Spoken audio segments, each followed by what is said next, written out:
अभी एक मिनट अभी ठीक है वैसे।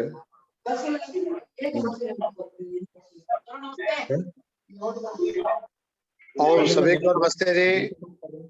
केंद्रीय परिषद के 326वें वेबिनार में आपका स्वागत करते हैं। नमस्ते जी। सीडीएस श्री विपिन रावत जी के निधन से देश की अपार क्षति हुई है। उनके साथ 13 जवान भिन्न भिन्न पदों पे थे, वो भी शहीद हुए हैं।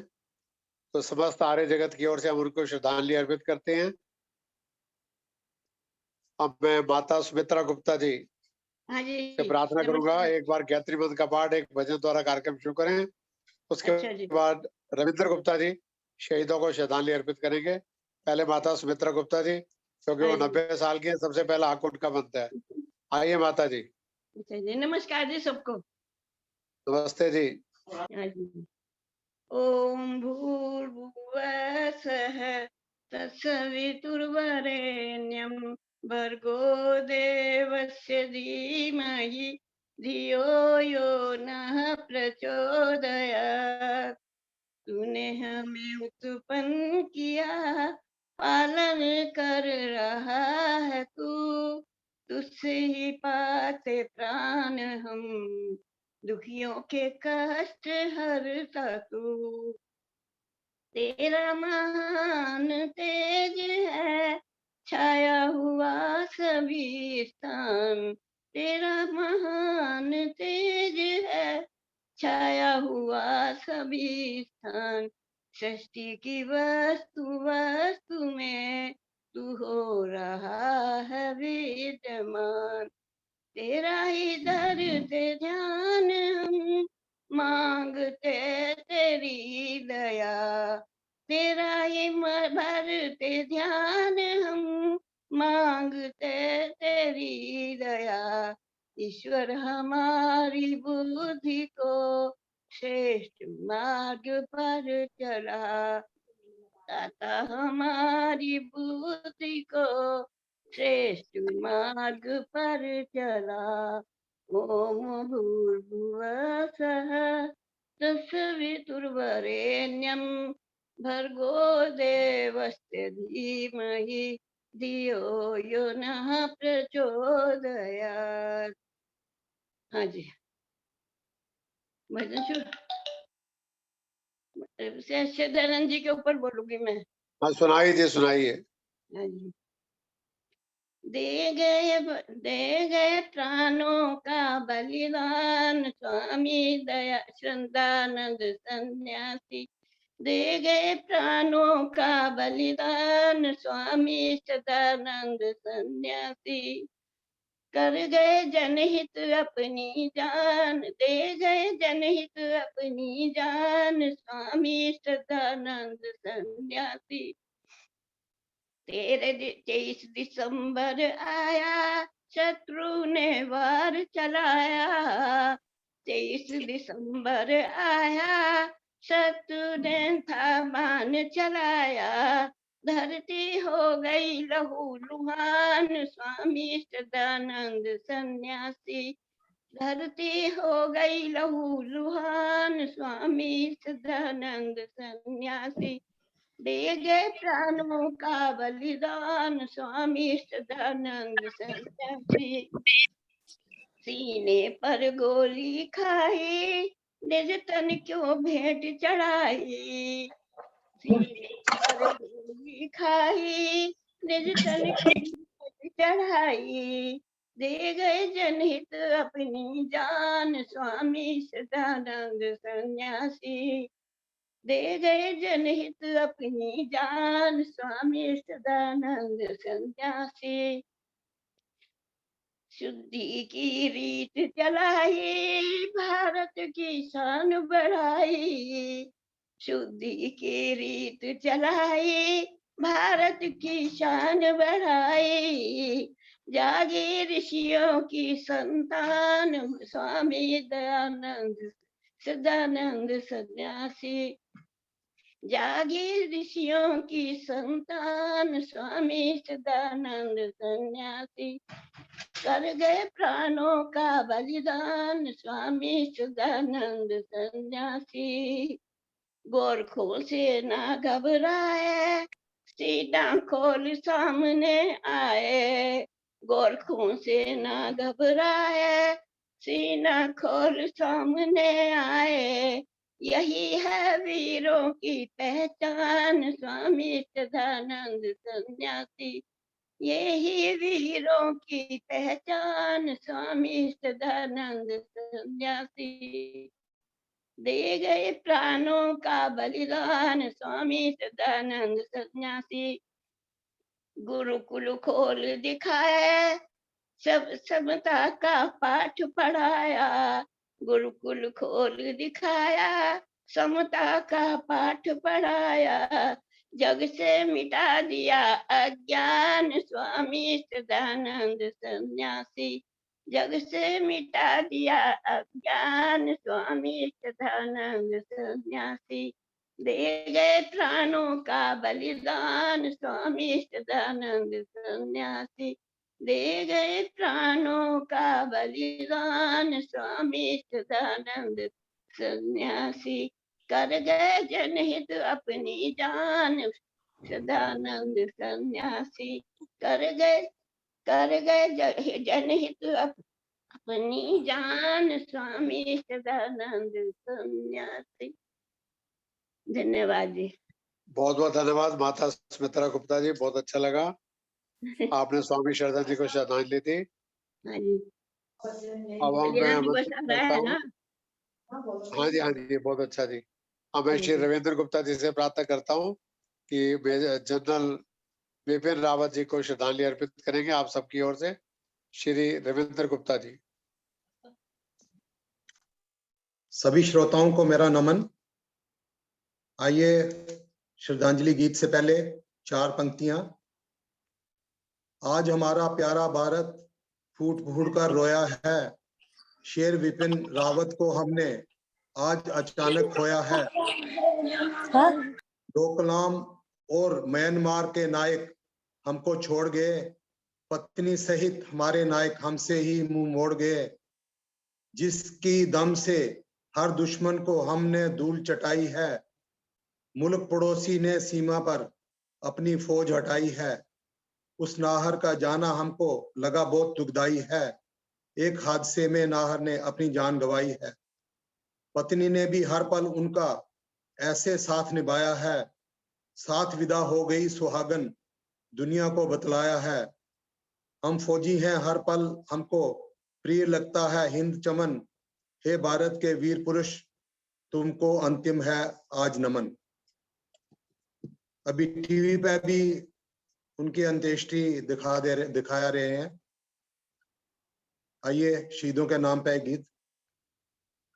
ए शहीदों बुला देंगे कैसे हम आपके बलिदान को, ए शहीदों बुला देंगे कैसे हम आपके बलिदान को, संजो के रखेंगे तिरंगे में हम आपके अरमान को, शहीदों बुला देंगे कैसे हम आपके बलिदान को, ए शहीदों बुला देंगे कैसे हम आपके बलिदान को। खून का कतरा कतरा हंसते हंसते बहा के गए वो, महकते चमन की खातिर तिरंगा खुद ओढ़ कर सो गए वो। सलामी है दिल से हमारी सरहद पे खड़े हर जवान को, शहीदों बुला देंगे कैसे हम आपके बलिदान को, ए शहीदों बुला देंगे कैसे हम आपके बलिदान को। सर उठा के जीना हमें आपने ही सिखाया, रोशनी की झलक भी हमें आपने ही दिखाया, बसा कर रखेंगे कलेजे में हम आपके सम्मान को, शहीदों भुला देंगे कैसे हम आपके बलिदान को, ऐ शहीदों भुला देंगे कैसे हम आपके बलिदान को, संजो के रखेंगे तिरंगे में हम आपके अरमान को, ये शहीदों भुला देंगे कैसे हम आपके बलिदान को। बहुत बहुत धन्यवाद जी। बहुत बहुत धन्यवाद रविंद्र गुप्ता जी। कुसुम भंडारी जी गीत बोलना चाह रही है, स्वागत है। आइए कुसुम जी। अनिल जी दूसरा भजन भी मेरे पास है, मैं ढूंढ के रखता हूँ, अगर होगा तो मैं दोबारा आपसे मांगूंगा। स्वागत है जी, कमाल है, कार्यक्रम ही आप भी के लिए। जी सभी को मेरा नमन। मैं भी एक देशभक्ति का ही बोल रही हूँ। प्यारा देश हमारा, प्यारा देश हमारा, इसके बराबर ना कोई कुल दुनिया से है प्यारा, प्यारा देश हमारा। यहाँ हिमालय की चोटी नभ से करती हैं बातें, सदा सुनहरे दिन होते हैं, चांदी जैसी रातें, गंगा यमुना जैसी नदियाँ निर्मल नीर बहाए, खेतों में हरियाली नाचे, बहती मधुर हवाएं, प्यारा देश हमारा, प्यारा देश हमारा, इसके बराबर और न कोई कुल दुनिया से न्यारा। ये ऋषि मुनियों की धरती नमन करे जग सारा, मिट जाए अज्ञान अंधेरा वेद ज्ञान के द्वारा, गौतम कपिल कनाद पंतजलि जैमिनी व्यास गुरु हैं, 5 महायज्ञों को करके होते काम शुरू हैं, प्यारा देश हमारा, प्यारा देश हमारा, इसके बराबर ना कोई कुल दुनिया से है प्यारा। भक्त कबीर व गुरु नानक से सच्चे संत हुए हैं, चंद्रगुप्त विक्रमादित्य जैसे श्रीमंत हुए हैं, शंकर और दयानंद जैसे वीतराग सन्यासी, पथिक हुए जिनके वचनों से गदगद भारतवासी, पथिक हुए जिनके वचनों से गदगद भारतवासी, प्यारा देश हमारा, प्यारा देश हमारा, इसके बराबर ना कोई कुल दुनिया से न्यारा, कुल दुनिया से न्यारा। इक्ष्वाकु पतु ने पृथ्वी पर इसका यश फैलाया, और यदाति अम्बरीश ने अंबर तक पहुंचाया, हरिश्चंद्र मुनकंदशिवी ने गाई गौरव गाथा, ऋषभ मंददाता ने इसका किया है नाम ऊंचा माथा, प्यारा देश हमारा, प्यारा देश हमारा, इसके बराबर ना कोई कुल दुनिया से है न्यारा, प्यारा देश हमारा। बहुत बहुत धन्यवाद अनिल जी आपका मुझे समय बहुत धन्यवाद। 2 गीत और होंगे, पहले माता चनक अरोड़ा जी आएंगी पानीपत से, फिर मैं चाह रहा हूँ कि मधु खेड़ा जी का एक गीत हो, उसके बाद आज की मुख्य वक्ता डॉक्टर कल्पना स्तोगी जी, मुख्य अतिथि वेदरता जी जुड़ चुके, उन्हें स्वागत है, और संतोष नंदवानी जी ब्यूरवार आर्य समाज के मंत्री, वो भी आज के अध्यक्ष, वो भी जुड़ चुके हैं, सभी का स्वागत करता हूँ। माता जनक अरोड़ा जी पानीपत से आइए, और मधु खेड़ा जी तैयार रहे। जी मेरा नमस्कार। आज का विषय है बच्चों में जीवन मूल्यों का संवर्धन, अर्थात हम बच्चों का निर्माण कैसे करें। किसी वस्तु को क्रमशः नियम अनुसार व्यवस्था अनुसार स्थापित करना निर्माण कहलाता है।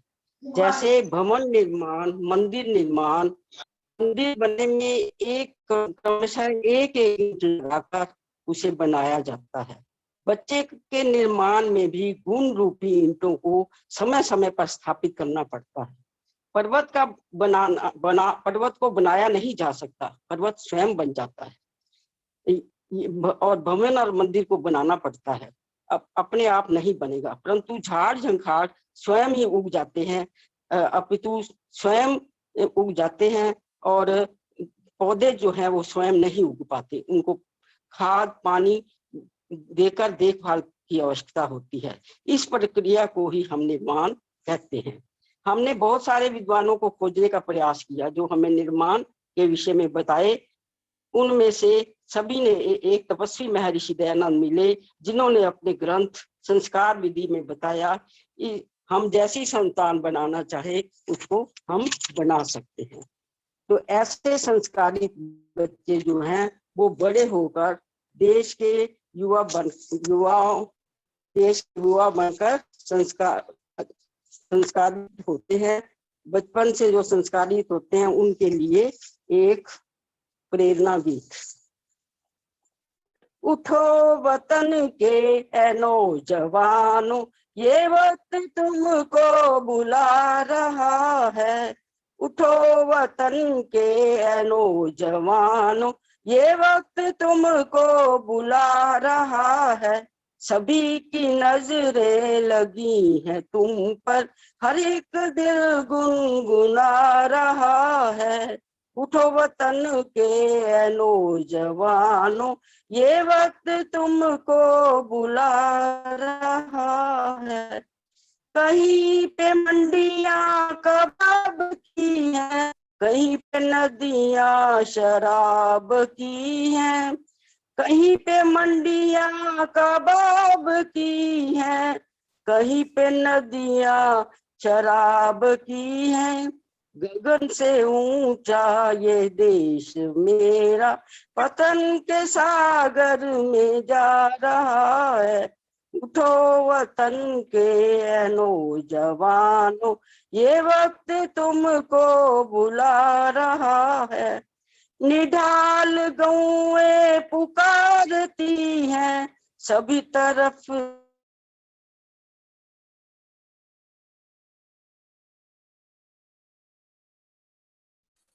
से पुकारती हैं। कहीं तो होगा रक्षक हमारा, नजर न कोई भी आ रहा है। उठो वतन के नौजवान, ये है। कहीं मुसलमान कहीं ईसाई, बने विधर्मी हमारे भाई। कहीं मुसलमान कहीं ईसाई, बने विधर्मी हमारे भाई। जिसे ऋषि ने कुचल दिया था, वो सांप फिर सर उठा रहा है। उठो वतन के ऐ नौजवानों, ये वक्त तुमको बुला रहा है। उठो जवानी की शान बनकर शिवाजी राम।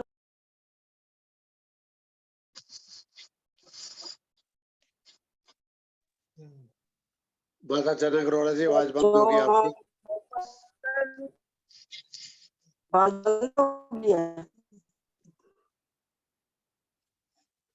माता जनक जी माइक कट रहे, आपका आवाज नहीं आ रही। आवाज तो उठो जवान, भाई तो खुले। उठो जवानी, नहीं आ रही आवाज। अनिल जी अब आ रही आवाज? भी कट कट के आ रही है, नेटवर्क खराब है आज।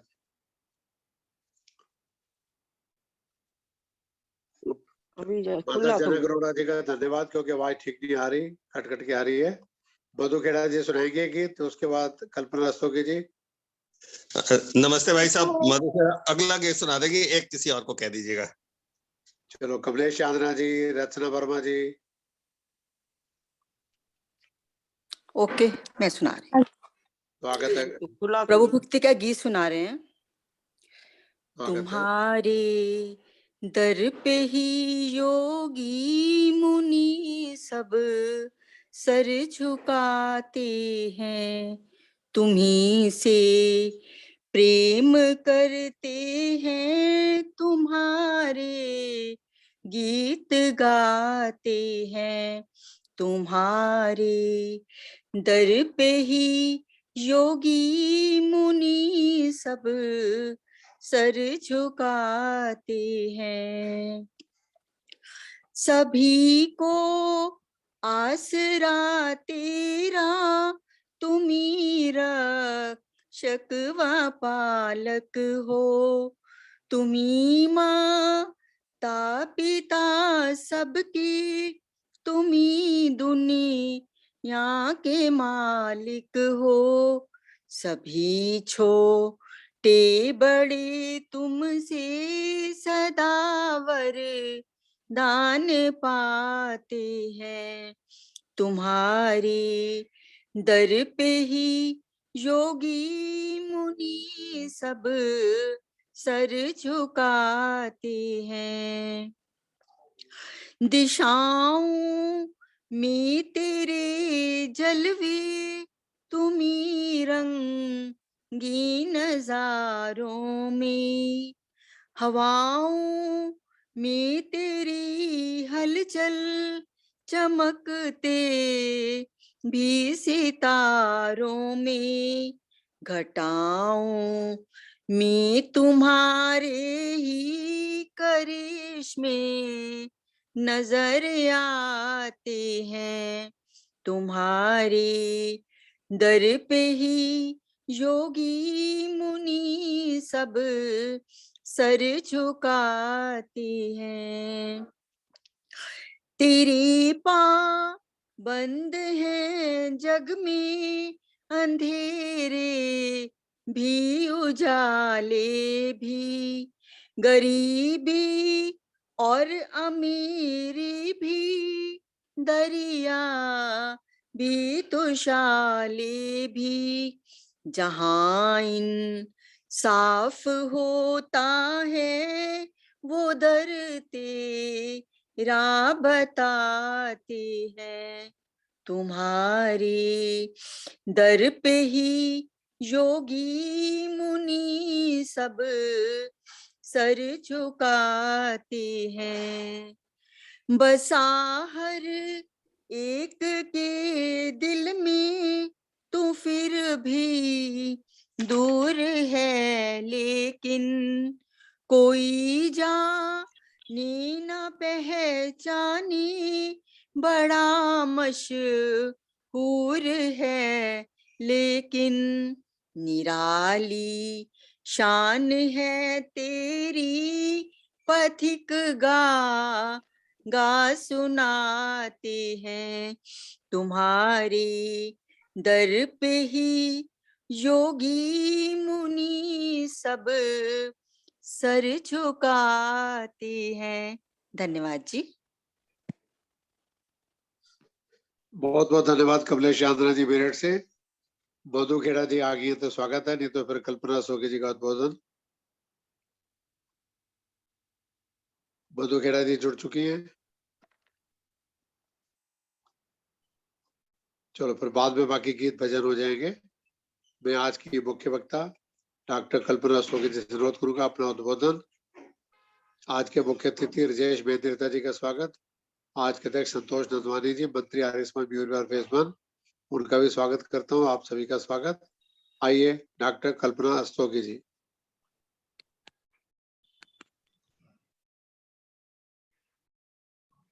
ओम आनो भद्रा पृथ्वो यन्तु विश्वतः। केंद्रीय आर्य युवक परिषद के राष्ट्रीय अध्यक्ष माननीय डॉक्टर अनिल आर्य, आपको मेरा सादर प्रणाम। आदरणीय मुख्य अतिथि जी श्री मेहंदी लता जी और अध्यक्ष के पद पर शोभायमान श्रीमती संतोष नंदवानी जी, आपका अभिनंदन तथा आज 326वीं वेबिनार में उपस्थित जो सत्संग प्रेमी हैं उन सभी भाई बहनों को हृदय से नमन। आज का विषय है बच्चों में जीवन मूल्यों का संवर्धन। जीवन मूल्य का अर्थ है अच्छे संस्कार या ऐसे जीवन सिद्धांत जो स्वयं के जीवन को सुंदर बनाने के साथ साथ परिवार और समाज को भी सही दिशा दिखा सके और राष्ट्र को उन्नत बनाने में भी सहायक हो सके, क्योंकि राष्ट्र है तभी हम। आज के दौर में जीवन मूल्यों की बात करना लोगों को कुछ आउटडेटेड सा लगता है। अधिकतर लोग इस पर बात करना ही नहीं चाहते। तो कृपया मुझे कमेंट बॉक्स में लिखकर बताइए आप क्या सोचते हैं इस बारे में। क्या आज ये संस्कार या जीवन मूल्य महत्व रखते हैं या नहीं? कृपया बताइए आपके अपने विचार। आपको क्या लगता है कि आज के भौतिक युग में हमें इस पर बात करनी चाहिए या नहीं?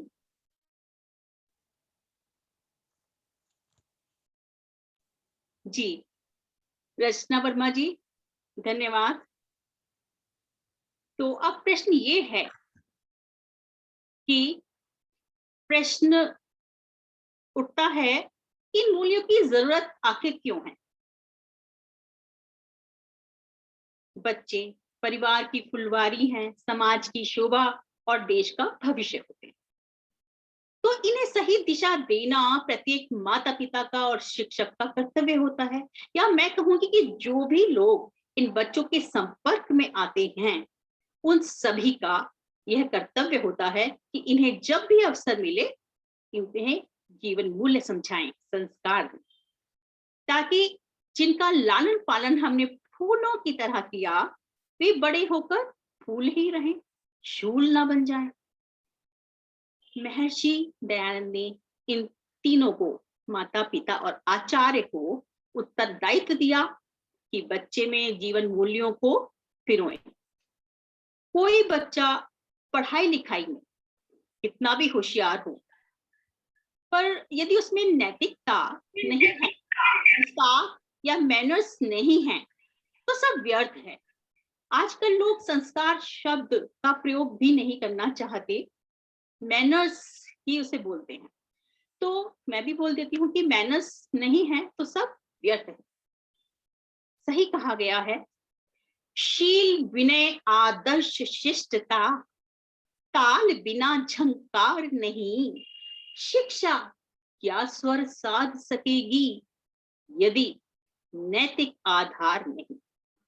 मैं तो यही मानती हूँ, क्योंकि यही तो वह खूबी है जो जीवन को बेहतर ढंग से जीना सिखाती है, हमारे सामाजिक होने की पहचान कराती है। मानते हैं ना? बच्चों को जीवन मूल्यों की जानकारी देना इसलिए भी जरूरी है ताकि वे अच्छे बुरे, सही गलत का फर्क समझ सकें और जान सकें कि क्या करने से समाज में आदर, सराहना और प्यार मिलता है, या हमारे कर्तव्य क्या है। तो फिर आइए आगे बढ़ते हैं, विचार करते हैं कि बच्चों में नैतिक मूल्यों का संवर्धन कैसे किया जाए, कैसे उन्हें एजुकेट करें। ये सबसे बड़ा प्रश्न है कि इन संस्कारों का संवर्धन कैसे किया जाए, पोषित कैसे किया जाए कि ये संस्कार उसके तन मन में रच जाएं। क्या आप में से कोई बताना चाहेगा?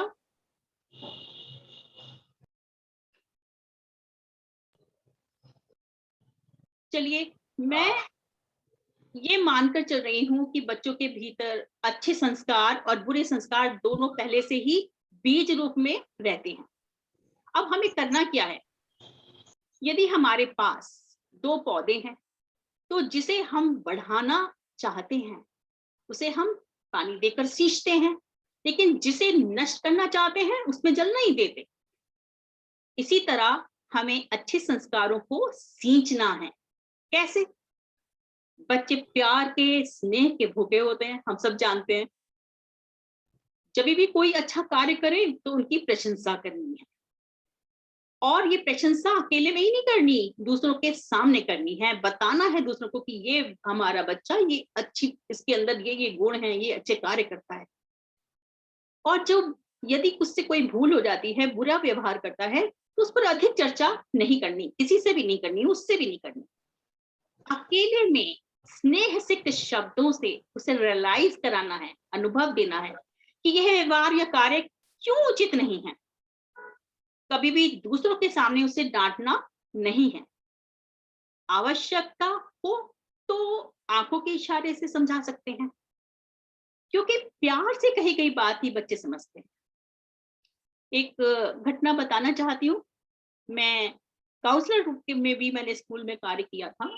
तो एक माता आई अपने बच्चे के साथ और कहना शुरू कर दिया आते ही, इसमें तो अकल ही नहीं है, मेरी कोई बात नहीं सुनता, कोई काम ठीक से नहीं कर सकता, वगैरह वगैरह। अब आप सोच सकते हैं कि बच्चे को कैसा अनुभव हो रहा होगा, फील हो रहा होगा कि उसके टीचर के सामने या काउंसलर के सामने माता जी उसकी कितनी निंदा कर रही है। क्या बच्चा आगे से अपनी माँ की बात मानेगा? नहीं मानेगा। उसे प्यार करेगा? नहीं, क्योंकि उसका अपमान करके माँ ने उसे अपने से दूर कर दिया, और यह काम वो हमेशा करती होंगी, सबके सामने करती होंगी। तो कहना अनुचित नहीं होगा कि आज नैतिक मूल्यों को या जीवन मूल्यों को सीखने की बड़ों को भी आवश्यकता है। उन्हें माता पिता के, शिक्षक के और आपके सभी के मार्गदर्शन की आवश्यकता है, ना कि आलोचक, किसी आलोचना करने वाले की। उन्हें गाइड चाहिए।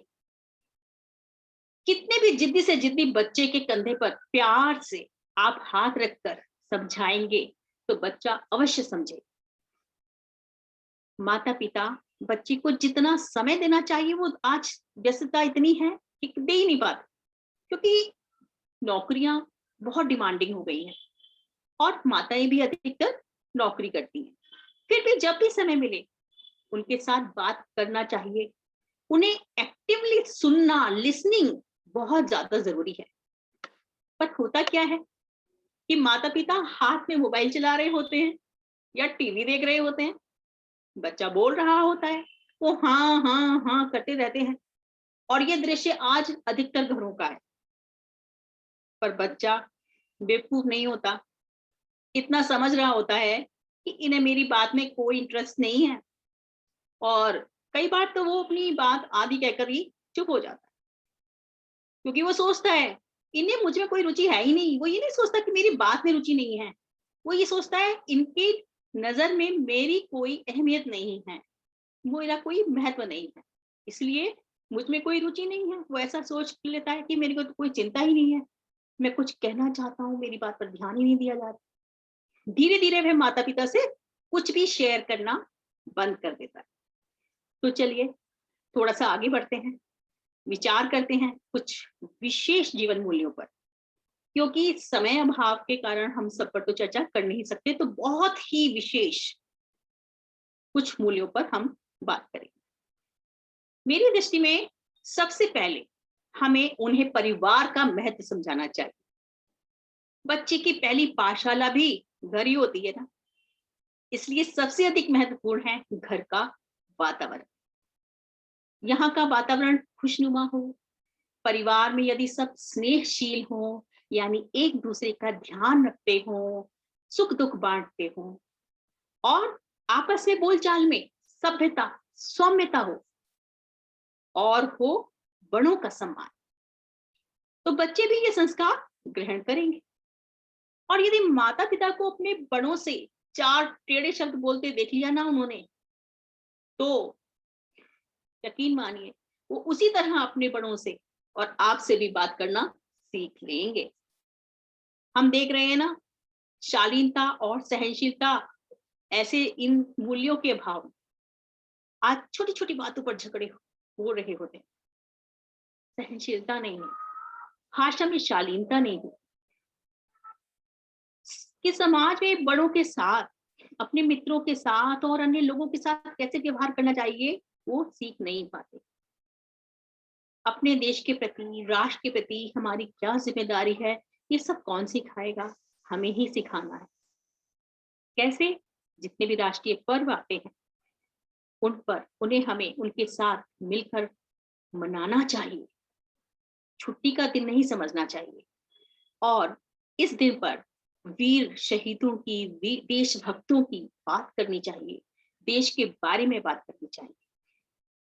बच्चा तो एक कोरे कैनवस की तरह होता है, वह जो देखेगा सुनेगा वही चित्र उसके मन मस्तिष्क में बनते जाएंगे।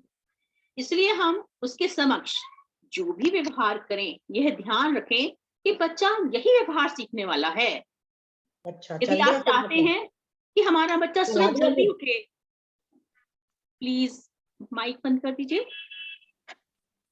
यदि हम चाहते हैं कि हमारा बच्चा सुबह जल्दी उठे, कुछ माताएं तो लाड प्यार में बच्चे को देर तक सोने ही देती हैं, पर यदि आप चाहते हैं कि हमारा बच्चा सुबह जल्दी उठे, सबको नमस्ते कहे, चरण स्पर्श करे, तो ये सब पहले आपको करना होगा, अपना उदाहरण प्रस्तुत करना होगा।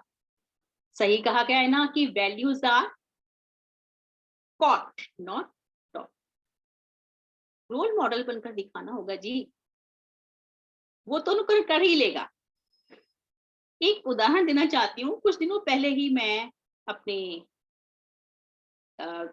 किसी रिश्तेदार के घर गई थी। उनके घर 1 वर्ष का बच्चा, 1 वर्ष का बच्चा जानता था कि हवन में आचमन कैसे किया जाता है। 1 वर्ष का बच्चा 3 समिधाएं कब अर्पित करनी होती हैं, किस मंत्र के बाद जल सेचन करना है, उसे सारा पता था, क्योंकि उसके नाना जी उसे 1 महीने की आयु से ही गोद में लेकर हवन करते रहे। और जब 1 वर्ष का बच्चा ये कर सकता है तो दूसरे क्यों? और हमारे ग्रंथ ये जो जीवन मूल्यों से भरे पड़े हैं, इतने सुंदर सुंदर श्लोक जो आज हम संस्कृत पढ़ते नहीं हैं, बच्चों को पढ़ाई नहीं जाती हैं, तो ये जो श्लोक पहले सिखाए जाते थे ये स्वयं ही संस्कार हमारे अंदर भर देते थे। और पहले तो गुरुकुल में जो शिक्षा होती थी, सारे जीवन मूल्य वहां सीख लेते थे बच्चे आचार्यों से। तो ये श्लोक आज स्कूलों में नहीं सिखाए जाते, पर हम छोटी आयु से ही उन्हें गायत्री मंत्र और कुछ श्लोक तो सिखा ही सकते हैं। प्रसिद्ध श्लोक जैसे अभिवादनशीलस्य नित्यं वृद्धोपसेविनः चत्वारि तस्य वर्धन्ते आयु विद्या यशो बलम्। बच्चा इससे सीखेगा कि कैसे बड़ों को, बुजुर्गों के साथ हम उनके चरण स्पर्श करेंगे, उनको अभिवादन करेंगे तो हमारा कितना भला होगा। आयु बढ़ जाएगी, विद्या बढ़ जाएगी, यश बढ़ जाएगा और हमारी शक्ति भी बढ़ जाएगी। उनको बहुत लंबे तरीके से इसको हम विस्तार से बता सकते हैं, लेकिन अभी समय नहीं है तो मैं पूरा विस्तार नहीं कर रही हूँ। तो बच्चों को कुछ बड़े बुजुर्गों के साथ समय व्यतीत करने के लिए भी हमें कहना चाहिए, माता पिता को कहना ही चाहिए। जब बड़े बुजुर्ग अपने जीवन से संबंधित कहानियां सुनाते हैं ना, उनको अपने जीवन में जो बीती हुई बातें हैं उनको बताते हैं, तो बच्चों को उनके जीवन के लिए उपयोगी जानकारी मिलती है, जिससे उनको हालातों से मुकाबला करने का हौसला मिल जाता है। तो अब हम आते हैं दूसरे मूल्य की ओर जो बहुत अहम है, वो है ईश्वर में आस्था और विश्वास रखना। ईश्वर में विश्वास रखने से ही सही काम करने की हमें प्रेरणा मिलती है। हम सब जानते हैं, हम सब इसीलिए सत्संग में आते हैं। बच्चों को बताना चाहिए कि ईश्वर सभी स्थान पर है, सब कुछ देखता है। एक मंत्र है ना वेद का, आपश्यति प्रतिपश्यति परापश्यति पश्यति। सब तरफ से ईश्वर हमें देख रहा होता है, तो उसके कैमरे तो सब जगह फिट हैं। ये हमें भी सोचना चाहिए और अपने बच्चों को भी बताना चाहिए, क्योंकि ये बताना चाहिए कि हमारे जो कर्म हैं उनको देखकर ही उसी के अनुसार हमें फल मिलता है, ताकि बच्चे बुरे कार्य करने से अलग रखें। इसके साथ ही हमें और सिखाना है उन्हें कि असफलताओं का सामना साहस से करें। असफल होने पर निराश नहीं होना, हार नहीं माननी, फिर से उठ जाना है। हमारे पास इतनी सुंदर कहानियां हैं, कविताएं हैं, जिनके उदाहरण देखकर समझाएंगे तो बच्चे जल्दी से समझ जाएंगे। जैसे एक बहुत सुंदर कविता है, बचपन में हम बहुत गाया करते थे। नन्ही चींटी जब दाना लेकर चढ़ती है, चढ़ती दीवारों पर 100 बार फिसलती है। मन का विश्वास रगों में साहस भरता है, चढ़कर गिरना, गिरकर चढ़ना ना अखरता है। मेहनत उसकी हर बार बेकार नहीं होती, कोशिश करने वालों की कभी हार नहीं होती।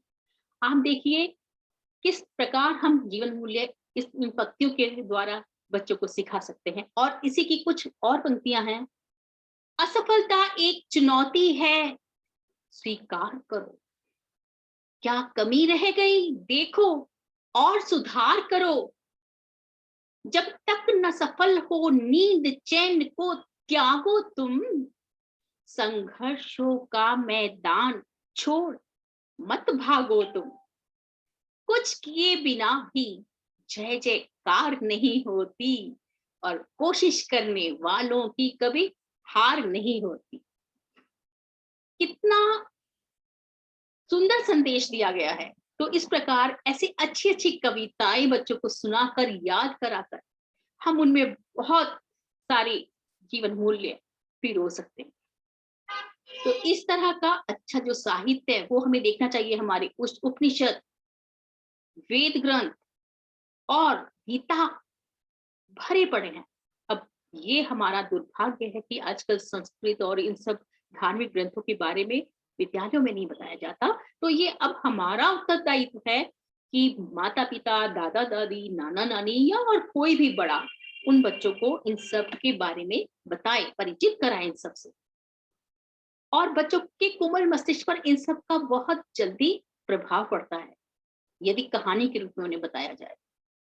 भारत में जिन बच्चों को शिक्षा के साथ संस्कार भी दिए जाते रहे, वो आज विदेशों में अपनी पहचान बना पाए हैं, अपना विश्वास दूसरों पर जमा पाए।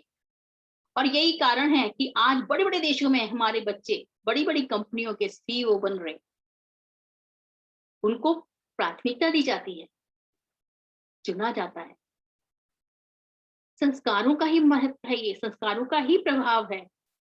तो अंत में कहना चाहती हूँ कि समय निकालकर बच्चों को अपने वेदों, उपनिषदों, महापुरुषों, देशभक्त शहीदों और अपनी संस्कृति के बारे में अवश्य बताएं। और आर्य समाज में उन्हें यदि आप प्रतिदिन नहीं भी ले जा सकते तो कोई बात नहीं, लेकिन विशेष अवसरों पर जब बड़े बड़े विद्वान आमंत्रित किए जाते हैं, उन अवसरों पर अवश्य लेके जाएं। न जाने किसके प्रभाव से, किससे प्रभावित होकर उनका जीवन बदल जाए। तो इन पंक्तियों के साथ मैं अपनी वाणी को विराम देती हूँ कि हमारा वर्तमान और भविष्य हमारे बच्चे हैं, इन्हें हमें संवारना है, क्योंकि शानदार था भूत, भविष्य भी महान है। शानदार था भूत, भविष्य भी महान है। उसे संवार ले यदि जो वर्तमान है। तो एक बार अंत में कल की दुर्घटना पर बहुत शोक प्रकट करते हुए बिपिन रावत जी समेत सभी शहीदों को मैं विनम्र श्रद्धांजलि अर्पित करती हूँ और अपनी वाणी को विराम देती हूँ। ओम शांति। बहुत बहुत धन्यवाद डॉक्टर कल्पना सोगे जी, बहुत सुंदर उद्बोधन, बहुत सुंदर मार्गदर्शन। हमारे बीच में आचार्य हरिओम शास्त्री जी जुड़े फरीदाबाद से। मैं चाहूंगा वो भी कुछ न कुछ 5-7 मिनट अपनी बात कहें। विद्वान व्यक्ति हैं, हम उनका भी लाभ उठा लें।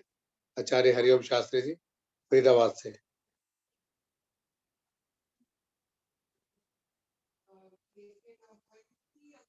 हरिओम जी आ रहे हो? हरिओम शास्त्री जी।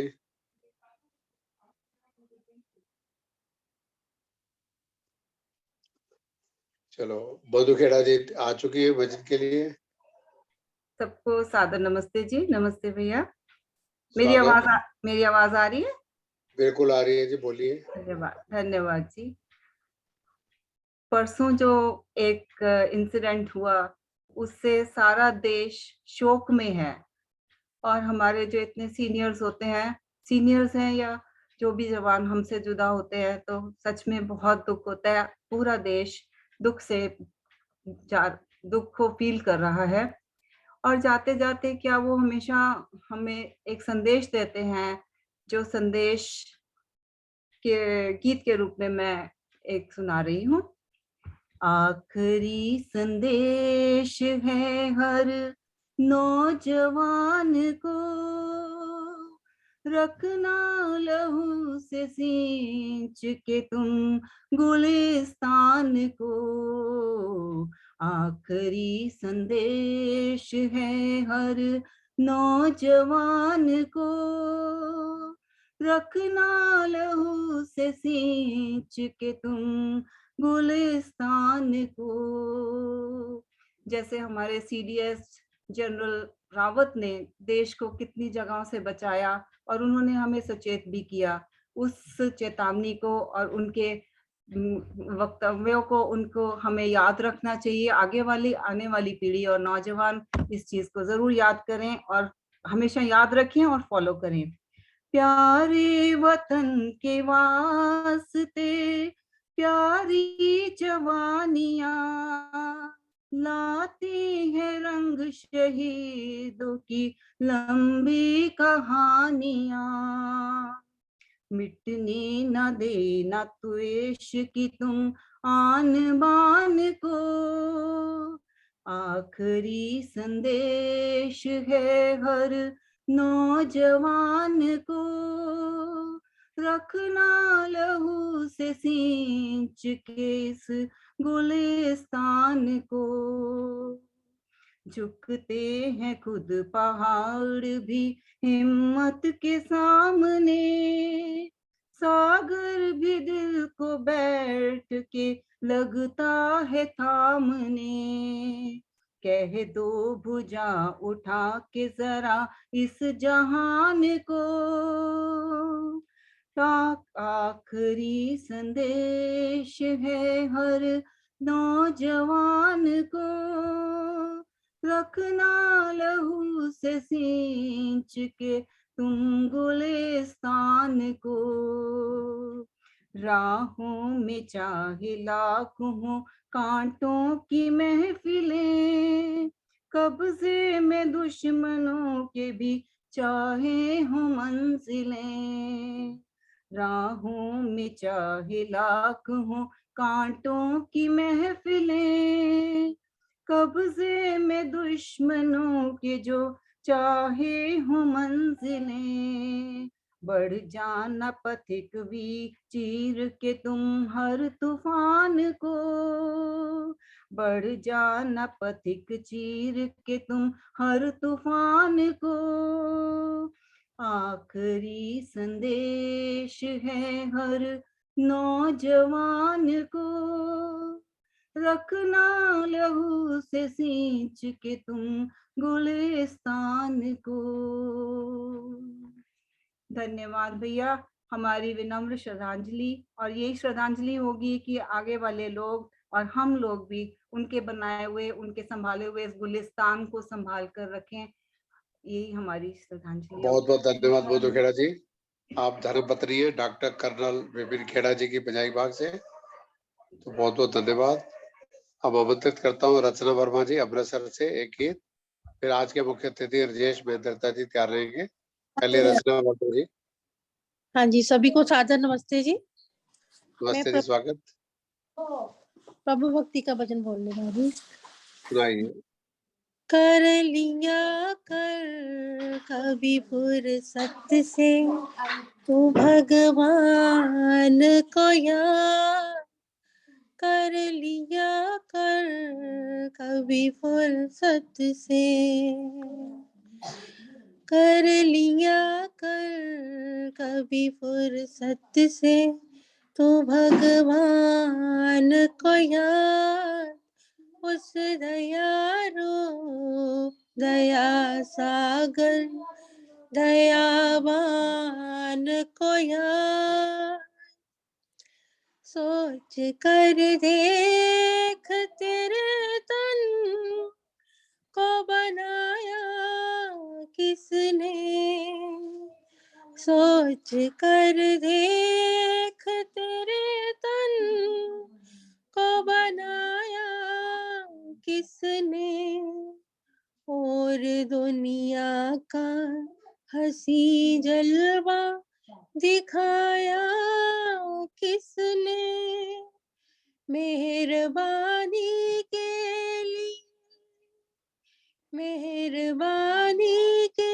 लिए कर तो मेहरबान को याद कर लिया कर कभी फुर्सत से तू भगवान को याद उस दयारू दया सागर दयावान को याद पहले तो आदमी तुझको है बनाया उसने फिर तुझे अपनी निगाहों में बसाया उसने तूने फिर भी ना किया तूने फिर भी ना किया अपने निगहबान को याद उस दयारू दया सागर दयावान को याद कर लिया कर कभी फुर्सत में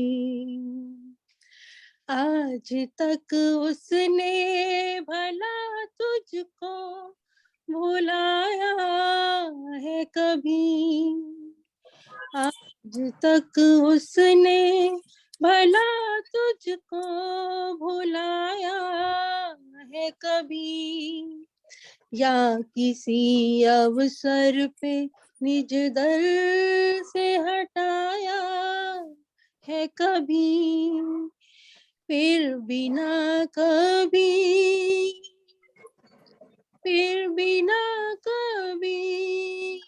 हर के एहसान को याद कर लिया कर कभी फुर्सत से तू भगवान को याद उस दयारू दया सागर दयावान को याद तुम कहो कौन सी उलझन से निकाला ना तुझे तुम कहो कौन सी उलझन से ना निकाला है तुम्हें क्या कभी गिरते हुए उसने संभाला ना तुझे कर पथिक दिल से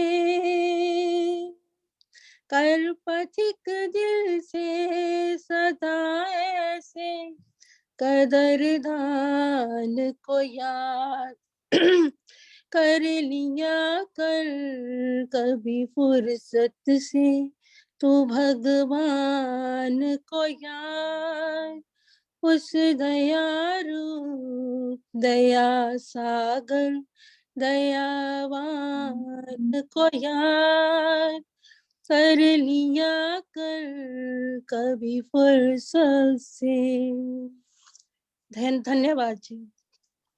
बहुत बहुत धन्यवाद अमृतसर से रचना वर्मा जी। अब आज के मुख्य अतिथि राजेश मेहता जी आएंगे अपना आशीर्वाद बोधन कुछ गीत उसके बाद सुरेश आर्य जी द्वारका से तैयार रहेंगे। अनिल जी नमस्ते। नमस्ते हरिओम जी।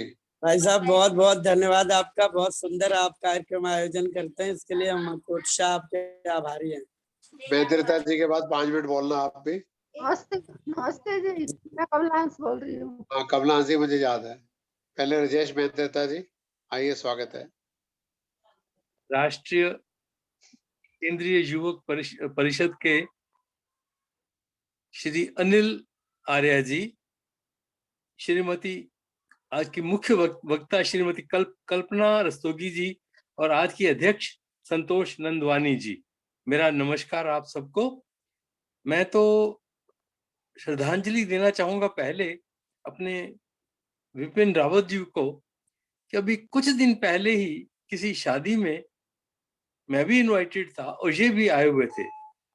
इस व्यक्ति की चाल ढाल ऐसे अलग की अलग दिखाई दे रही थी और बड़े प्यार से सबके साथ सॉफ्ट स्पोकन, बड़ा अच्छा लगा। हम सब लोगों ने फोटो खिंचवाई और सचमुच मैं अपने आप को भाग्यवान समझता हूँ कि मैंने इस आदमी को जीवित हाथ मिलाया और इनके दर्शन हुए मुझे। बहुत ही प्रभावशाली व्यक्ति चलते हुए अलग ही अलग नजर आते थे वहां पर। अब बात करूंगा मैं बच्चों के जीवन मूल्यों का संवर्धन। बच्चों को शिक्षा पकड़ के उनके अंदर नहीं घुसेड़ी जाती। बच्चों जो वो आपसे सीखते हैं वही आगे उसी तरह ही बिहेव करते हैं बच्चे। मुझे याद है हम 1954 में हम लाजपत नगर शिफ्ट हुए थे। यहाँ समाज नहीं था, पहाड़गंज में समाज था। वहां पिताजी ने मुझे आर्य कुमार सभा में जगह दिलवाई, तुम यहाँ समाज में जाया करोगे। जाता था। और अब वही जब आर्य समाज लाजपत नगर में आ गए तो यहाँ समाज कहीं नहीं थी। यहाँ से 1.5-2 किलोमीटर दूर थी। तो पिताजी मुझे उंगली से पकड़ के ले जाते थे साथ, चल मेरे साथ इतवार को हम करेंगे किसी के घर में रैली। बहुत अच्छा लगता था तब। और वही आदत आगे चलती चलती रिटायरमेंट के बाद मुझे उप प्रधान बनाया, प्रधान बनाया। तो अब मैं आर्य समाज के काम में ही संलग्न हूँ। मैंने सुन रहा था इनको कल्पना जी को अच्छे संस्कार बच्चों में आपको देखकर ही आते हैं। ये घर की फुलवारी भी है। बच्चे जो हैं देश की शोभा, प्यार के भूखे। सचमुच प्रशंसा दूसरों के सामने बच्चों की जरूर करनी चाहिए, क्योंकि बच्चे इसी चीज के भूखे होते हैं। ओहो, प्रशंसा की तो वो अगले दिन वो उसी काम को अगर दोबारा करना है तो थोड़ा और दिल से करेंगे। बच्चों का अपमान दूसरों के सामने नहीं करना चाहिए। कल्पना जी, ये बहुत अच्छा कहा आपने। जब बच्चों की शिकायत आप दूसरों के सामने करोगे तो बच्चे नेचुरली माँ बाप से दूर होते जाएंगे। नहीं, कोई गलती की भी है तो उसको दबा दो, घर में बैठ के समझा दो, पर किसी के सामने उसको खोलने की जरूरत नहीं है। बच्चों के साथ समय बिताना भी बहुत जरूरी है। आप बच्चों को इग्नोर करोगे तो बच्चे भी आपको इग्नोर करना सीख जाएंगे। मोबाइल ने तो सचमुच बहुत तंग कर दिया है।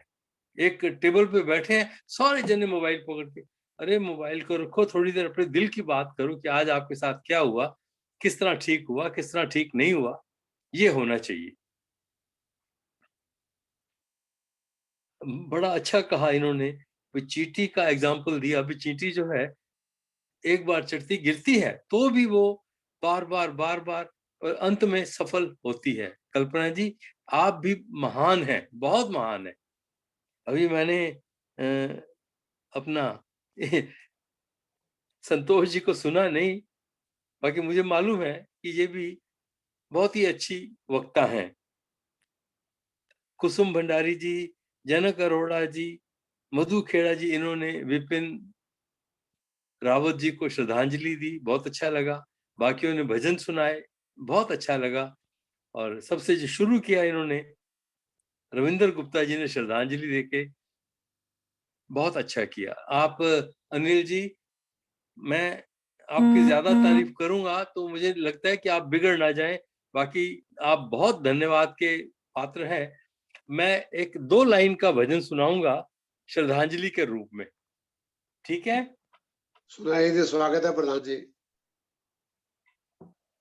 जुगनू क्यों जलता फिरता है रात की शीतल छाया में, नदी किनारे आधी रात में, नदी किनारे आधी रात में, ढूंढे किसको प्रेम प्रभात में, उषा का घूंघट उठने वाला, उठ जाएगा तू पल भर में, जुगनू क्यों जलता फिरता है, रति भर जुगनू उड़ने वाला, प्रभु के प्रेम में हो मत वाला,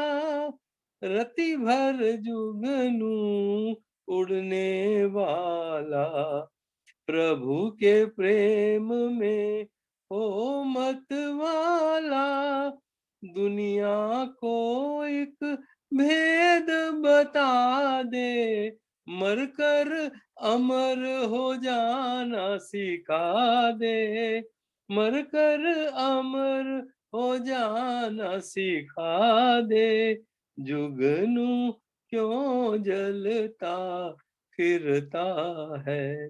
धन्यवाद जी, बहुत बहुत धन्यवाद, बहुत बहुत आशीर्वाद अनिल जी आपको। God bless you. बहुत बहुत धन्यवाद। आर्यमान लाजपत नगर दिल्ली के प्रधान श्री राजेश मेहता जी, आपका आशीर्वाद समय समय में मिलता रहता है। अब आमंत्रित सुरेश आर्य जी द्वारका से एक भजन, फिर हरिओम शास्त्री जी हैं, प्रतिभा कटारिया जी हैं, सबको अवसर मिलेगा। आइए सुरेश जी, स्वागत है। द्वारका से सुरेश आर्य जी। जी सबको नमस्ते, मैं अपना भजन पेश कर रहा हूँ। सुनाइए जी। ऋषि को सदा याद करते रहे, ऋषि को सदा याद करते रहे, बच्चों को भी इनके बारे में बताते रहे हम, बच्चों को भी इनके बारे में बताते रहे हम। हो ऋषि को सदा याद करते रहे हम, ऋषि को सदा याद करते रहे हम भूले तो तुम याद दिलाओ, तुम भूलो तो हम याद दिलाए, हम भूले तो तुम याद दिलाओ, तुम भूलो तो हम याद दिलाए, हम सब आज करते हैं वादा, उन्होंने जो वेदों की ज्योति जलाई, घर घर उसका प्रचार करेंगे, घर घर उसका प्रचार करेंगे, बच्चों को भी इनके बारे में बताते रहे हम, ऋषि को सदा याद करते रहे हम, ऋषि को सदा याद करते रहे हम, याद उन्हें हम करके सोए, नाम का हम लेकर जागे, याद उन्हें हम करके सोए, नाम का लेकर हम जागे, बाकी सब कुछ रह जाए पीछे, ओम का नाम रहे सदा आगे, गायत्री मंत्र का प्रचार करेंगे, गायत्री मंत्र का प्रचार करेंगे, बच्चों को भी इनके बारे में बताते रहेंगे, बच्चों को भी इनके बारे में बताते रहेंगे, ऋषि को सदा याद करते रहेंगे। ऐसे चीजें जैसे हम सारे गाँव दिलों में बसाए प्यार का मौसम, छोड़ दे सारे डर और सारे गम, दिलों में बसाए प्यार का मौसम, सत्यार्थ प्रकाश की बताएंगे बहता, इसका प्रकाश पहुंचाएंगे घर घर हम, उनके संस्मरण सदा सुनाते रहेंगे, उनके संस्मरण सदा सुनाते रहेंगे, बच्चों को भी इनके बारे में बताते रहे हम, ऋषि को सदा याद करते रहे हम, ऋषि को सदा याद करते रहे हम, ऋषि ने शिवरात्रि पर व्रत रखा, शिव मूर्ति पर उन्होंने चूहा देखा,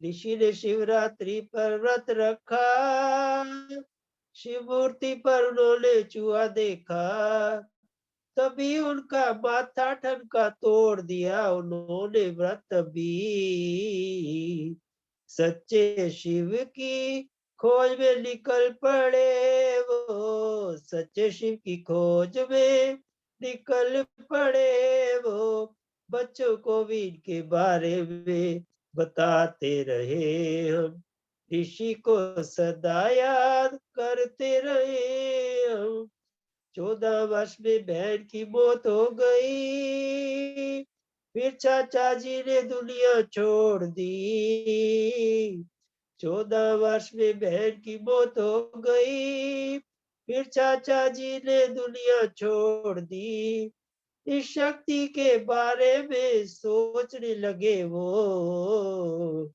बिरजानंद जी से फिर शिक्षा पाई, बिरजानंद जी से फिर शिक्षा पाई, बच्चों को भी इनके बारे में बताते रहे हम, ऋषि को सदा याद करते रहे हम, आर्य समाज की स्थापना उन्होंने की, संध्या वंदित करने को बोले,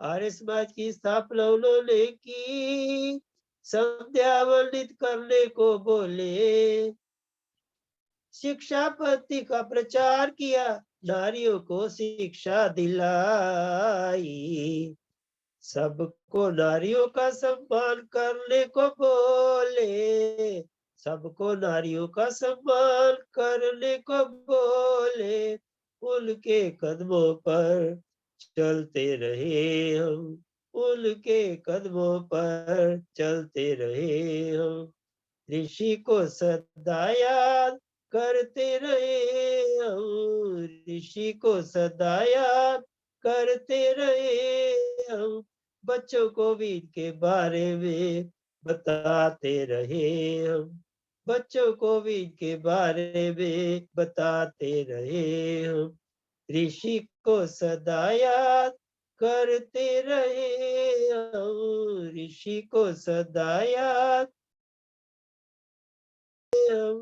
धन्यवाद जी, अपने समय दिया। बहुत बहुत धन्यवाद सुरेश आर्य जी। हरिओम शास्त्री जी बोलेंगे कुछ फरीदाबाद से। हरिओम जी। जी हेलो। हाँ जी, 5 मिनट के लिए अपना संदेश, उसके बाद प्रतिभा कटारिया जी। जी नमस्ते जी। नमस्ते, स्वागत। आज के कार्यक्रम के मुख्य वक्ता बहन रस्तोगी जी, आज के कार्यक्रम के मुख्य अतिथि श्री राजेश मेहंदीरत्ता जी और अध्यक्ष श्रीमती संतोष नंदवानी जी। बहुत ही सुंदर विषय लेकर के बहन जी ने बात कही, बच्चों में संस्कार। वास्तव में संस्कार इतने महत्वपूर्ण हैं कि हम सब उसको किसी न किसी रूप में स्वीकार करते ही हैं। अब रह गई बात इसकी कि आज संस्कारों का क्षरण हो रहा है, आने वाली पीढ़ी और नई पीढ़ी उस पर इतना अपना विश्वास नहीं कर पा रही है, तो इससे लोग परेशान हैं। पर बहन जी ने जो बात कही बिल्कुल ठीक है कि हमें जिस समय उसको देने की आवश्यकता होती है, उस समय हम किसी न किसी बहाने, किसी न किसी विवशतावश उसको देते नहीं हैं और कुछ न कुछ बहाना कर देते हैं। उसका परिणाम ये होता है कि वहां शिथिलता आ जाती है और जब दोबारा फिर कहीं हमें देने की जरूरत पड़ती है, तब तक वो वृक्ष जो है वो थोड़ा मजबूत हो जाता है। जैसे प्रायः लोग कहते हैं ना कि जो माली होता है ना,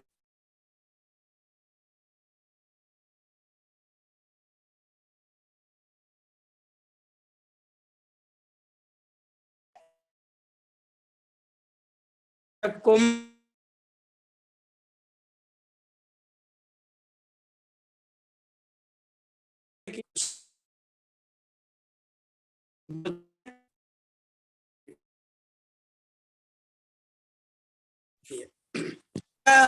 निवेदन मेरा पास। चलो मैं बना रही हूँ अभी। हरिओम जी आवाज बंद हो गई। जी जी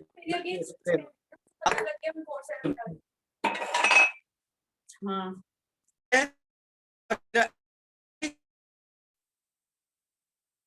आवाज आ रही थी? हाँ अब हल्के हल्के नहीं, कट कट के, कुछ नेटवर्क दिक्कत है। अच्छा ये ठीक है, ये शायद, लेकिन ये रहा। बस यही निवेदन था। मेरा निवेदन यही है कि संस्कार अगर दे, फिर बंद हो गई। आयु में वो के अंदर रहे तो निश्चित से हम उनका कल्याण कर सकते हैं, अन्यथा हमारे लिए तो समस्या बनी रहेगी। यही मेरा निवेदन है। आपका बहुत धन्यवाद है। संभवतः लाइट जाने से नेट की प्रॉब्लम आ गई है, पर फिर भी मैं आभारी हूँ आपका, श्री अनिल आर्य जी का, और आज की जो मुख्य वक्ता हैं डॉक्टर कल्पना रस्तोगी जी, और मुख्य अतिथि श्री मेहंदी रत्ता साहब, और अध्यक्ष बहन श्रीमती संतोष नंदवानी जी को, कि आपने बहुत ही सुंदर कार्यक्रम को प्रस्तुत करने का अपने हिसाब से प्रयास किया। संस्कार बहुत महत्वपूर्ण है। मैं तो इन संस्कारों को आत्मा का अलंकार समझता हूँ।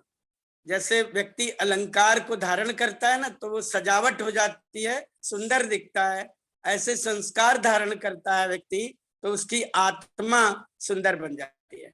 इन्हीं भावनाओं के साथ मैं आपका हृदय से आभारी हूँ। आपने मुझे अवसर दिया। मेरी तो सिर्फ नमस्ते करने की इच्छा थी, और मैं कई दिनों बाद आज कार्यक्रम में जुड़ पाया हूँ, क्योंकि आज बच्चे नहीं आए थे, अन्यथा क्लास होती बच्चों की, इसलिए विवशतावश नहीं आ सकता। इसके लिए क्षमा प्रार्थी भी हूँ, और आपका मैं हृदय से आभारी भी हूँ। बहुत बहुत धन्यवाद आपका। बहुत बहुत धन्यवाद आचार्य हरिओम शास्त्री जी।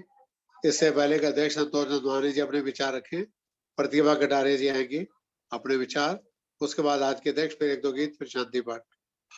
आदरणीय डॉक्टर अनिल आर्य जी, सभी अतिथिगण, पूजा के योग्य मातृशक्ति, प्यारी बहनों तथा भाइयों को मेरी सादर नमस्ते। बच्चों में जीवन मूल्यों का संवर्धन अर्थात बढ़ाना वैदिक धर्म का प्रधान अंग है। हमारे जीवन पर शिक्षा और संस्कारों का गहरा संबंध होता है।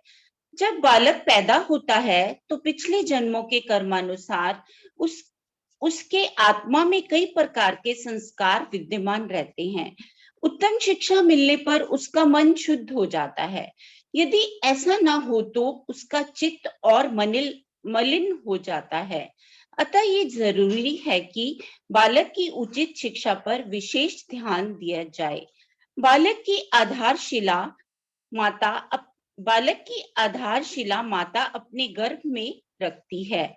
वह गर्भस्थ बच्चे को जिस प्रकार पृथ्वी माता अपने गर्भ में जिस वस्तु को सोना, लोहा, कोयला, हीरा आदि बना देगी, उसके मूल गुण को फिर संसार का कोई भी वैज्ञानिक नहीं बदल सकता। इसी प्रकार माता अपने गर्भ में जिस बालक को सात्विक, राजसिक व तामसिक प्रकृति प्रदान कर देगी, फिर कोई भी आचार्य गुरु उसमें परिवर्तन नहीं कर सकता। हाँ, बुद्धि पैदा कर सकता है। गर्भवती माता जैसा खाती है, पीती है, सोचती, देखती व सुनती है, उन सब का प्रभाव माता के गर्भस्थ बच्चे पर पड़ता है। वास्तव में यही समय बच्चे के निर्माण में महत्वपूर्ण समय होता है, जो माँ के आचरण पर ही निर्भर करता है। वैदिक धर्म में बच्चे को मानव बनाने का आधार 16 संस्कार के करने का विधान बताया है, जो गर्भाधान से लेकर अंत्येष्टि पर्यंत किए जाते हैं, जो मनुष्य की संपूर्ण आयु में फैले हुए हैं। ये संस्कार ही बच्चे को मानव बनाने में सहायक होते हैं। जैसे भी संस्कार मिलते हैं, वैसे विचार और कर्म बन जाते हैं। वास्तव में अच्छे बुरे संस्कारों की उपज से ही मानव का व्यक्तित्व होता है। संस्कारहीन व्यक्ति बेपैंदे का लोटा है, जो इधर उधर लुढ़कता रहता है। परंतु एक संस्कारी व्यक्ति की दिशा व कर्म पूर्व निश्चित होती है और देश काल परिस्थिति से उत्पन्न हवा के झोंके उसे पथ भ्रष्ट नहीं कर पाते। इसीलिए हम समझते हैं कि बालक अबोध होता है। विचारकों का मानना है कि जो कुछ अच्छा या बुरा माता पिता करते हैं, उसका प्रभाव बालक के मन मस्तिष्क पर पड़ता है। हमें बड़ी सावधानी से बालक को शिक्षा देनी चाहिए, ताकि वह बड़ा होकर चरित्रवान, सदाचारी नागरिक बन सके। अच्छा हो यदि छोटे बालकों के सामने हम ऐसा व्यवहार ना करें, जिसके फलस्वरूप उनके मन में बुरे संस्कार उत्पन्न हो। संस्कारों का प्रभाव बहुत प्रबल होता है। यदि ध्यान ना दिया जाए तो एक ही कुसंस्कार हमारे पतन का कारण बन सकता है।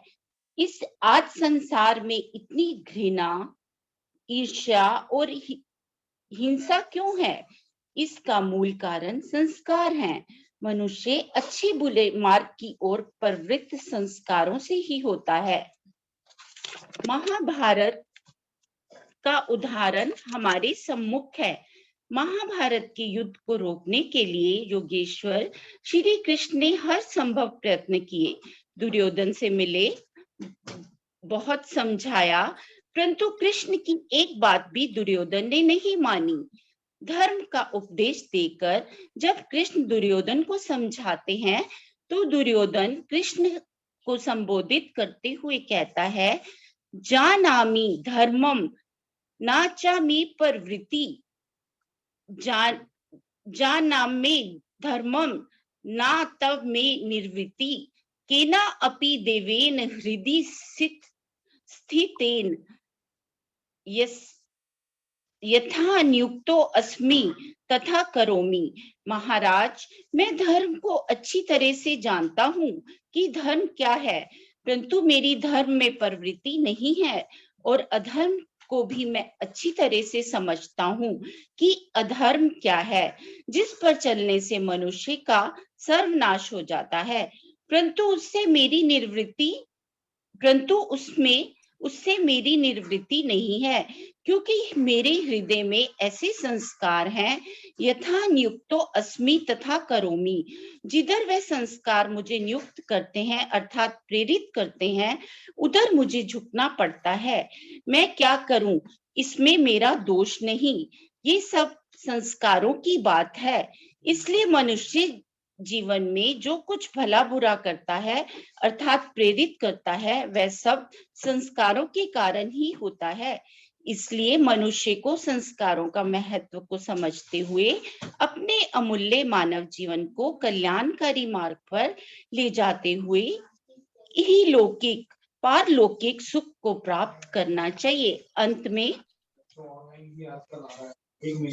में हमें 18वीं शताब्दी के महान क्रांतिकारी वेदोद्धारक महर्षि दयानंद कृत संस्कार विधि को आद्योपांत अध्ययन करना चाहिए। बच्चे के निर्माण में इन 16 संस्कारों का बड़ा भारी प्रभाव पड़ता है। आर्यो हम मानव निर्माण कर आध्यात्मिक, सामाजिक तथा राष्ट्रीय उन्नति में सहायक बने। आर्यों, हम बच्चे का निर्माण भी कर आध्यात्मिक, सामाजिक तथा राष्ट्रीय उन्नति में सहायक बने। धन्यवाद। बहुत बहुत धन्यवाद प्रतिभा कटारिया जी। अब आज के कार्यक्रम के अध्यक्ष आर्य समाज ब्यूरो फेज 1 की मंत्री श्रीमती संतोष नंदवानी जी से प्रार्थना करूंगा अध्यक्षीय वक्तव्य, उसके बाद 1-2 भजन, फिर शांति पाठ करेंगे। परसों 12 तारीख रविवार को शाम 5 बजे आजादी के 75वें साल के उपलक्ष्य में देशभक्ति गीतों का कार्यक्रम होगा। लिंक यही है, समय से जुड़े। आइए संतोष जी, स्वागत है।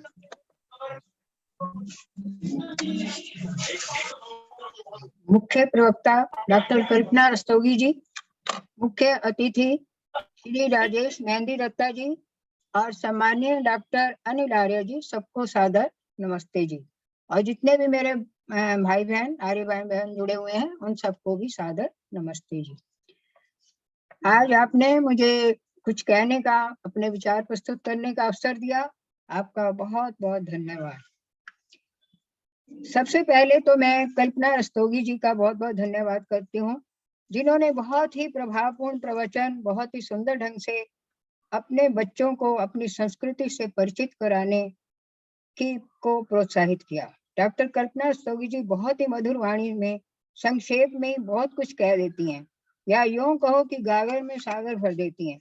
मैंने इनके बहुत से प्रवचन सुने हैं, एक से एक बहुत ही सुंदर होते हैं। अपने आपने संस्कारों, अपने परिवारों के प्रति उत्तरदायित्वों को संभालने की प्रेरणा दी है, जिनसे हम सब बहुत दूर होते जा रहे हैं। ये बड़ा दुखद विषय है। उनका बहुत बहुत धन्यवाद। इसके बाद श्री राजेश मेहंदी दत्ता जी ने भी बहुत सुंदर प्रभावपूर्ण ढंग से हमें अपने कर्तव्यों का स्मरण करवाया। उन्होंने तो कहा मोबाइल का, तो मोबाइल का तो कहने क्या, इनका भजन बहुत समय के बाद सुना, बहुत ही सुंदर। हमारे पिताजी की याद दिला दी, वे भी इस भजन को बहुत ही बोला करते थे। इसके बाद सुरेश जी ने भी ऋषि महिमा की पूरी जीवनी भजन के द्वारा बताई, बहुत सुंदर। श्री हरिओम आर्य जी आज के संदर्भ में इन मूल्यों का क्षरण होता जा रहा है, उसके संबंध में बहुत ही सुंदर मुख्य बातें बताई। संस्कार पुनः जीवित करने की प्रेरणा दी, संस्कार ही हमारी आत्मा का अलंकार बताया, बहुत ही सुंदर। आपका बहुत बहुत धन्यवाद। अब हमने ये तो सुना कि हमारे संस्कारों का क्षरण होता जा रहा है, हमारे बच्चे जो हैं वो अपनी संस्कृति से बहुत दूर होते जा रहे हैं। तो आज मैं प्रयत्न कर रही हूँ कि इनको कैसे संभालें और क्या क्या सुधार लाने की आवश्यकता है। आइए इस बारे में कुछ चर्चा करें। आज का बालक कल का भविष्य है। इस संबंध में प्रसिद्ध शिक्षाविद DS कोठारी की 1964-66 में एक रिपोर्ट आई थी, जिसमें उन्होंने लिखा था कि यदि हमें भविष्य में भारत का निर्माण करना है, तो हमें वर्तमान के बच्चों का गहन अध्ययन करना होगा। इसके लिए उनकी विशिष्टताओं, भिन्नताओं को समझते हुए राष्ट्रीय अपेक्षाओं को अनुकूल बनाना होगा। विद्यार्थी राष्ट्र के भावी कर्णधार हैं, अतः इनका नैतिक, मानसिक तथा शारीरिक विकास अति आवश्यक है। जिस प्रकार कोई भी फल, सब्जी, अनाज श्रेष्ठ रूप में प्राप्त करने के लिए उसका बीज एवं खाद, मिट्टी उपयुक्त एवं अच्छी क्वालिटी की होनी चाहिए, तभी हमें अच्छे फल प्राप्त होंगे और स्वास्थ्यकारक फल प्राप्त होंगे। उसी प्रकार नन्हे बच्चे की आधारशिला अर्थात विद्यालय से पूर्व माता पिता ही बच्चे को विद्यार्थी बनने के योग्य बनाते हैं। माता ने माता भवती, माता की गोद से ही शिशु की प्रारंभिक शिक्षा आरंभ होती है, अथवा यूं कहें कि बैठने, उठने, बोलने का ढंग, आपस में एक दूसरे का सम्मान करना आदि नैतिक शिक्षा तो माँ की ही देन है। सत्यार्थ प्रकाश के द्वितीय समोल्लास के आरंभ में ही लिखा है महर्षि ने, मातृमान पितृमान आचार्यवान पुरुषो वेद। वस्तुतः 3 उत्तम शिक्षक ही मानव जीवन के मूल्यों की आधारशिला हैं, माता, पिता एवं तीसरे शिक्षक। ये तीनों विधिवत शिक्षित हों, तभी वे मनुष्य को ज्ञानवान श्रेष्ठ नागरिक बना सकते हैं, जो कि प्रत्येक परिस्थिति में अपने को ढाल सके। ये भी कहा माता शत्रु पिता वैरी येन बालो न पाठिता। वे माता पिता अपने बच्चों के घोर शत्रु हैं जिन्होंने अपने फूल जैसे बच्चे को विकसित होने के लिए विद्यालय में नहीं भेजा, क्योंकि ये निर्विवाद सत्य है कि समाज एवं राष्ट्र के निर्माण में अध्यापक का स्थान अत्यंत महत्वपूर्ण है। शिक्षक अपने विद्यार्थियों को कुम्हार की तरह ठोक बजाकर शिक्षित एवं व्यवहार कुशल बनाकर एक ऐसी अखंड ज्योति जला देता है जो देश और समाज के अंधकार को दूर कर सत्य और न्याय का प्रकाश फैलाता है। अर्थात शिक्षक ही बच्चों में जीवन मूल्यों का संवर्धन कर सकता है। सर्वप्रथम तो आइए हम समझें कि मूल्य है क्या। मूल्य समाज द्वारा स्वीकृत वे मानक होते हैं जो समाज का अंग होने के नाते व्यक्तियों और परिस्थितियों का मूल्यांकन करते हैं। ये मूल्य समाज की रीढ़ होते हैं। इन्हें व्यक्ति किसी भी क्रिया करने हेतु चुन सकता है। इन पर ही हमारा व्यवहार चरित्र आधारित होता है। अर्थात किसी भी परिस्थिति में जो जीवन को प्रभावित करते हैं वे मूल्य कहलाते हैं। अध्यापक एक बालक रूपी नन्हे पौधे को वृक्ष रूप अर्थात एक श्रेष्ठ नागरिक बनाने के लिए अथक परिश्रम एवं प्रेरणा का कार्य करता है। एक प्रसिद्ध शिक्षाविद आलपोर्ट के अनुसार कोई भी साधन जो संतुष्टि उत्पन्न करता है मूल्य के रूप में पहचाना जाता है। आज शिक्षा के अंतर्गत मूल्य शिक्षा पर अधिक स्थान दिया जा रहा है। क्यों? क्योंकि आज के भौतिकवादी युग में जहाँ स्वार्थपरता, लोभ, ईर्ष्या आदि का बोलबाला है, ऐसे में समाज का इन बुराइयों से अछूता रहना एक चुनौती है। ऐसी स्थिति में शिक्षकों का दायित्व हो जाता है कि विद्यालय में पढ़ने वाले विद्यार्थियों का मानसिक, शारीरिक, बौद्धिक, आत्मिक विकास प्रारंभिक शिक्षा से ही प्रारंभ कर देवें, ताकि विद्यालय से निकलकर वो इतने सभ्य और सक्षम हो कि वे स्वयं ही अपने श्रेष्ठ मूल्यों की तलाश कर शैक्षणिक, नैतिक, सामाजिक निर्गुण निर्णय स्वयं ही अपना कर सकें। आज हम देखते हैं युवा को कुछ पता ही नहीं होता, विद्यालय से पढ़ के आते हैं तो तब भी माता पिता के मुंह की ओर देखते रहते हैं या इधर उधर देखेंगे कि अब हम क्या करें। तो ये कार्य जो है हमारा प्रारंभिक अपने प्राथमिक शिक्षा ही से शुरू हो जाना चाहिए। इसके लिए कुछ आवश्यक बिंदु बनाए गए हैं। हमारी शिक्षा समितियों ने मिल बैठकर बनाया है कि पाठ्यक्रम में विभिन्न परिस्थितियों में स्वयं को ढाल सके ऐसे आदर्श कथानक उदाहरण प्रस्तुत होने चाहिए, जो कि आजकल हमारे पाठ्यक्रम में नहीं मिलते हैं।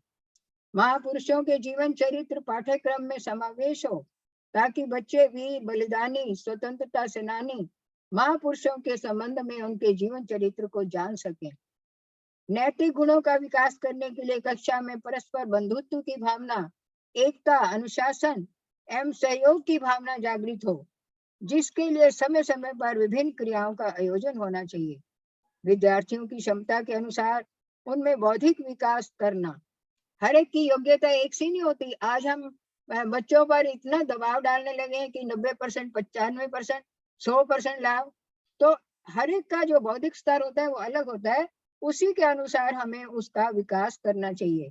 को करिकुलर एक्टिविटीज पाठ्येतर क्रियाओं पर अधिक बल दें, ताकि वे आत्मनिर्भर हो सके। उनमें आत्म सम्मान की भावना जागृत करें। व्यक्तिगत गुणों का सम्मान हो, हीन भावना उनमें जागृत नहीं होनी चाहिए कि मेरे तो नंबर नहीं आए, मैं अब क्या करूं, तो वो अपना मन हार के बैठ जाते हैं। विचार अभिव्यक्ति की उनको अवसर देना चाहिए, ताकि उनके मन की बात जो है वो अपने माता पिता के सामने, अपने बड़ों के सामने, अपने अध्यापकों के सामने रख सकें और उनसे कुछ शिक्षा ले सके कि अब हमें क्या करना है। शिक्षकों को पूर्ण समर्पण भाव से कार्य करना। शिक्षक भी आजकल हमने देखे हैं, मैं भी शिक्षक रही हूँ, तो शिक्षक भी आजकल थोड़ा अपने कर्तव्य के प्रति संपूर्णता से समर्पित नहीं है।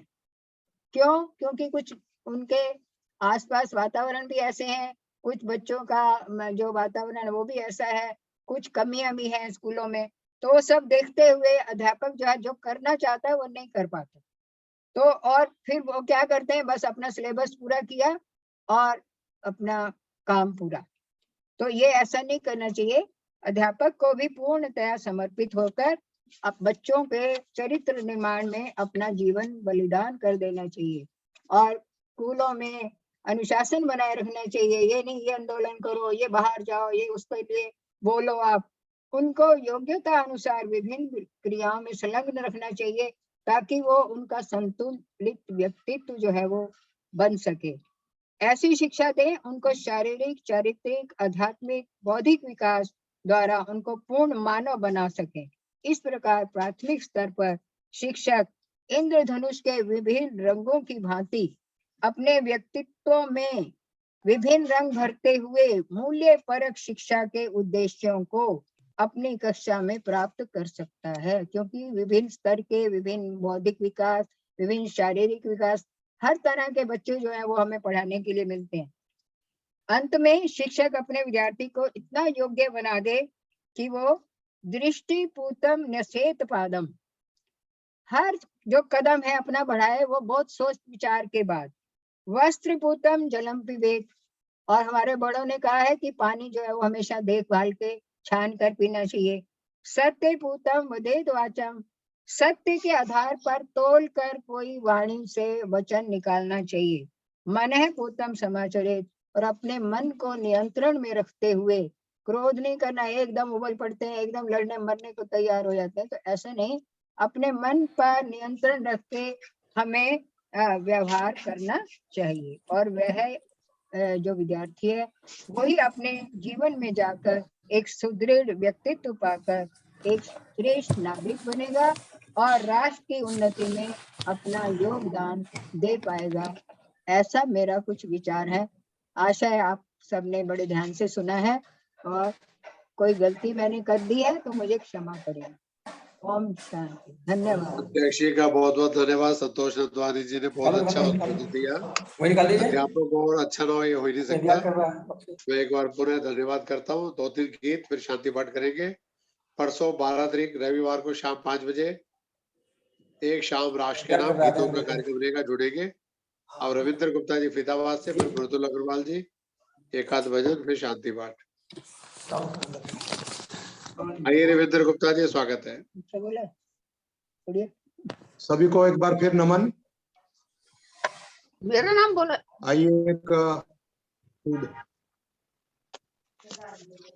आइए एक श्रद्धांजलि गीत अब प्रस्तुत है।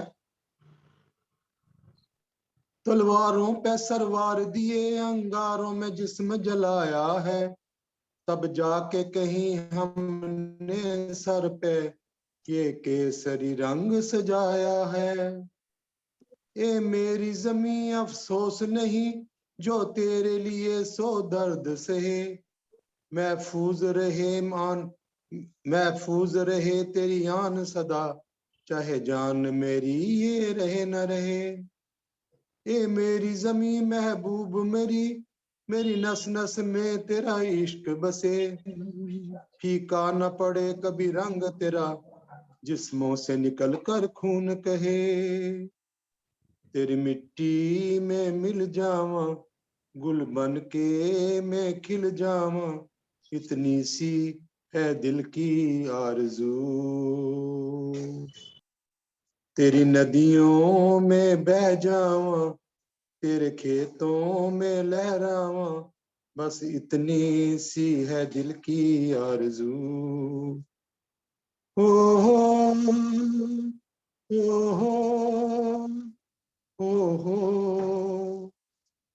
सरसों के बड़े खलियान मेरे, जहाँ झूम के भंगड़ा पा न सका, आबाद रहे वो गांव मेरा, जहाँ लौट के वापस जा न सका।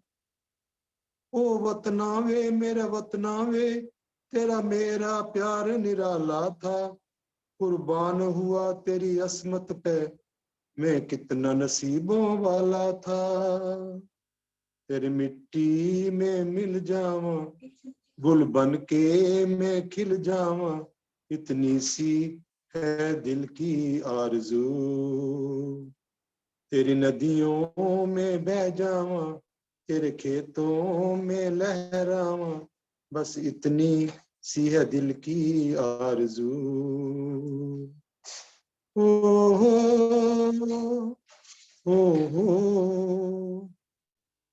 ओ हीर मेरी क्या फिक्र तुझे, क्यों आंख में दरिया बहता है। तू कहती थी तेरा चांद हूं मैं, और चांद हमेशा रहता है। तेरी मिट्टी में मिल जावा, गुल बन के मैं खिल जावा, बस इतनी सी है दिल की आरज़ू। तेरी नदियों में बह जावा, तेरे खेतों में लहरावा, बस इतनी सी है दिल की आरज़ू। तेरी मिट्टी में मिल जावा, तेरे गुल बन के मैं खिल जावा, इतनी सी है दिल की आरज़ू। धन्यवाद जी, दोबारा समय देने के लिए। गुप्ता जी, बहुत अच्छी है आपने शेर की बहुत दी। सुंदर, हाँ, बहुत बुलबुल सुंदर। जी आ जाए, हाँ जी, फिर हाँ जी, कमला हंसी। हाँ जी भाई साहब, नमस्ते सभी को, नमस्ते। नमस्ते जी। एक सुंदर गीत।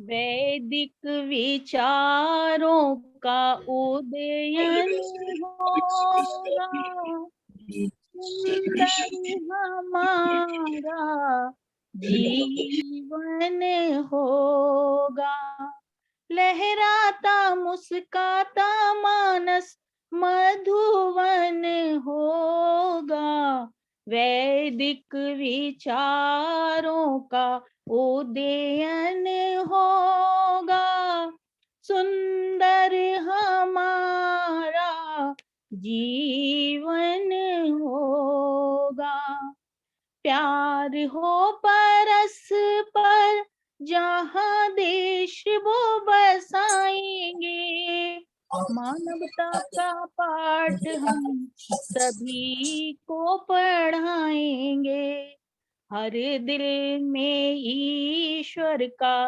चिंतन होगा, लहराता मुस्काता मानस मधुबन होगा, वैदिक विचारों का उदयन होगा, सुंदर हमारा जीवन होगा, यज्ञ की सुगंधी से दुर्गंध हम मिटाएंगे, यज्ञ की सुगंधी से दुर्गंध हम मिटाएंगे, स्वस्थ और संयमी सभी जीवन को बनाएंगे, पावन यहाँ का कण कण होगा, सुंदर हमारा जीवन होगा,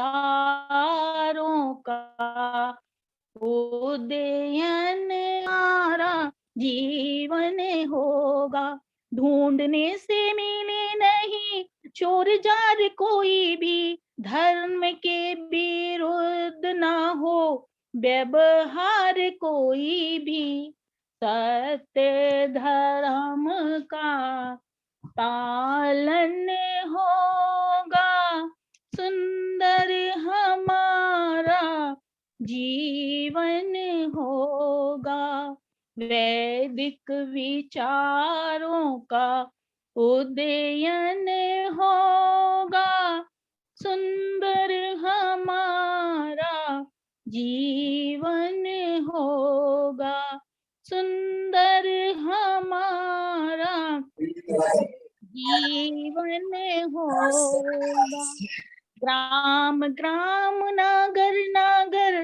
आर्य समाज हो, बढ़ती बीमारियों का जिससे इलाज हो, फिर से मधुर साम गायन होगा, सुंदर हमारा जीवन होगा, वैदिक विचारों का उदयन होगा, सुंदर हमारा जीवन होगा। बहुत सुंदर भजन। मंगल अग्रवाल जी का धन्यवाद। अब विकासपुरी से कमलनाथ जी आएंगी, अपना वचन प्रस्तुत करें। कमलनाथ जी, हाँ जी हाँ जी। ओह नो, बाकी भाई बहुत कर दें।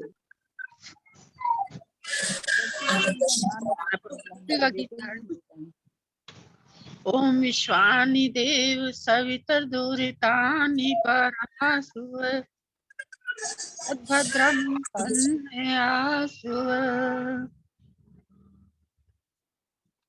प्रभु नाम जप ले सुबह शाम जप ले, यूं ही सारी उम्र चली जाए ना।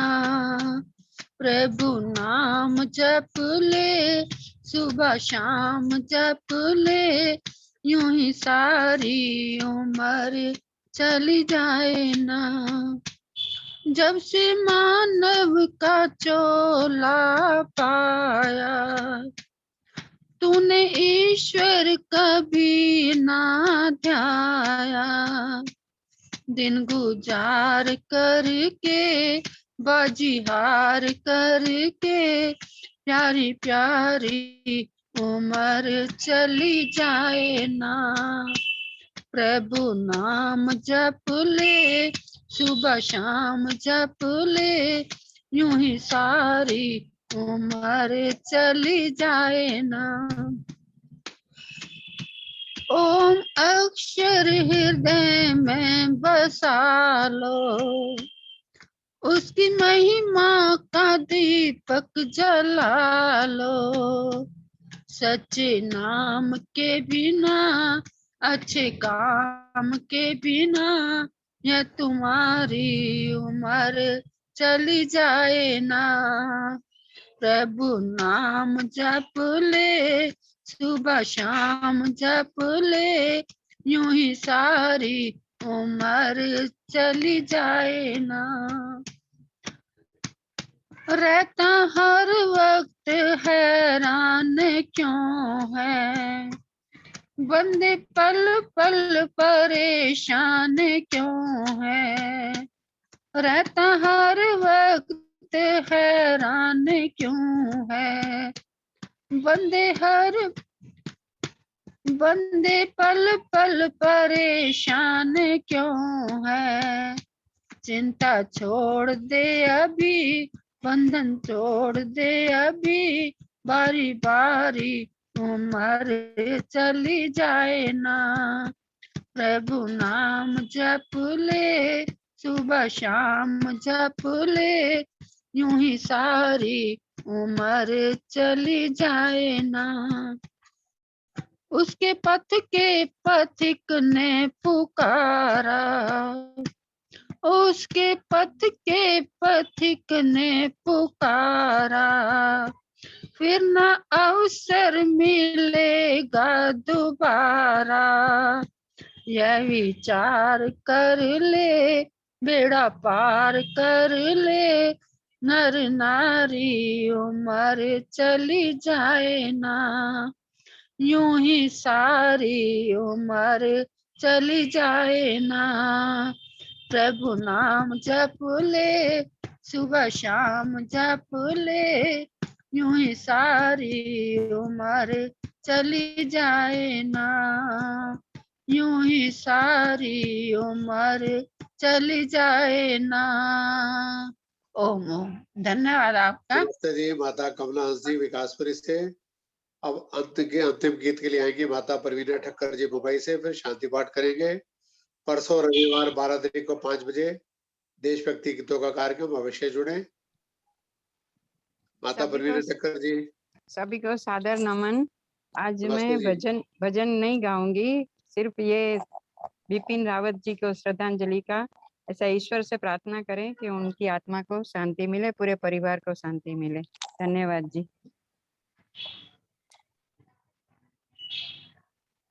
भजन गाने की इच्छा ही नहीं होती है। इनका सुन के बहुत लग रहा है कि इतने अच्छे लोग बहुत कैसे बहुत चले जाते धन्यवाद, हैं। बहुत बहुत धन्यवाद। दुनिया से जाने वाले जाने चले जाते हैं कहाँ। चलो मैं प्रवीण जी से अनुरोध करूंगा शांति पाठ कराएं। परसों रविवार। आपने सही कहा, दुनिया से जाने वाले जाने चले जाते हैं कहाँ, कैसे ढूंढे कोई उनको नहीं कदमों के भी निशान। दिल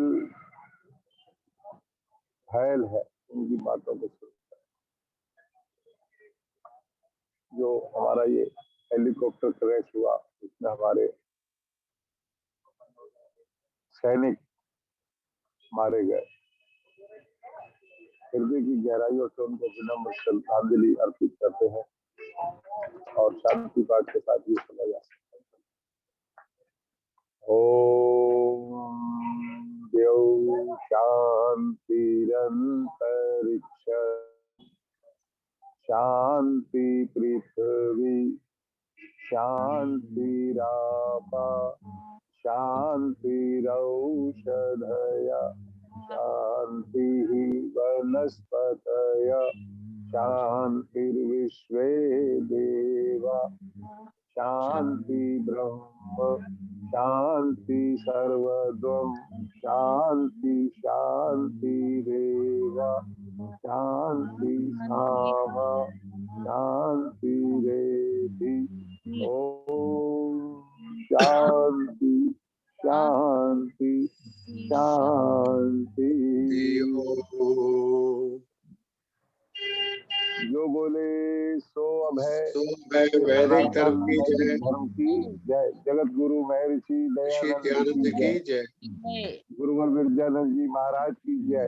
देश और धर्म पर बलिदान होने वाले वीर और वीरांगनाओं की जय। भारत माता की जय। गौ माता का पालन हो। मर्यादा पुरुषोत्तम श्री राम की जय। योगेश्वर श्री कृष्ण की जय। शहीद होने वाले वीरों की जय। धन्यवाद। सभी का बहुत बहुत धन्यवाद। इस महीने जैसा कि बताया था कार्यक्रम सोमपुर छोड़कर हफ्ते में 3 दिन चलेंगे, क्योंकि कलाकारों की इच्छा थी कि सोमवार का कार्यक्रम रविवार हो। तो परसों 12 तारीख 5 बजे आजादी का अमृत महोत्सव 75 साल देशभक्ति गीतों का कार्यक्रम रहेगा। संडे को 5 बजे। खुद जुड़े। लिंक जो आपको आया है उसको मित्रों को भी भेजें। भाई साहब मेरा नाम लिख लीजिएगा, मृदुल अग्रवाल। गीत आपका नाम दिल में लिखा हुआ है। कवि नगर में प्रोग्राम में है संडे को, लेकिन बताओ किसको निराशा हो, ये सबको समय मिलता है कार्यक्रम में। मैं कह रहा हूँ नहीं, आप तो बहुत अच्छे हो, लेकिन देशभक्ति में एक विशेष देशभक्ति का विशेष गीत बिल्कुल है। सबको प्रोग्राम में शामिल होने का समय मिलता है, ये बात बिल्कुल सही है। नहीं वो तो सही है ही, बिल्कुल सही है। बहुत सही किसी को निराश नहीं करते। सभी को टाइम भी चाहिए, श्रोता भी होने चाहिए। तो श्रोताओं के बिना प्रोग्राम नहीं चलता, तो अच्छे श्रोता भी जरूरी है। अनिल जी बहुत ही प्यारे व्यक्ति हैं, रियल बच्चों की तरह है हमारे, बहुत धैर्यशील, बहुत बढ़िया और बहुत कंफर्टेबल। सवेरे 10 बजे अनिल जी के अंदर बहुत ज्यादा पेशेंस है, बहुत ज्यादा पेशेंस। इतनी तारीफ तो किसी को मिलती है, नाराज नहीं करते हैं। हाँ, इतनी तारीफ किसी को मिलती है, सबको नहीं मिलती। बिगड़ नहीं जाए, मैं डरता हूँ मेरी तारीफ से बिगड़ नहीं जाए कहीं। चलो बहुत बहुत धन्यवाद जी। ओके 10 बजे कार्ड लेने बैठ गया था, अभी उठाओ 4:45। God bless you, God bless. धन्यवाद। बिल्कुल।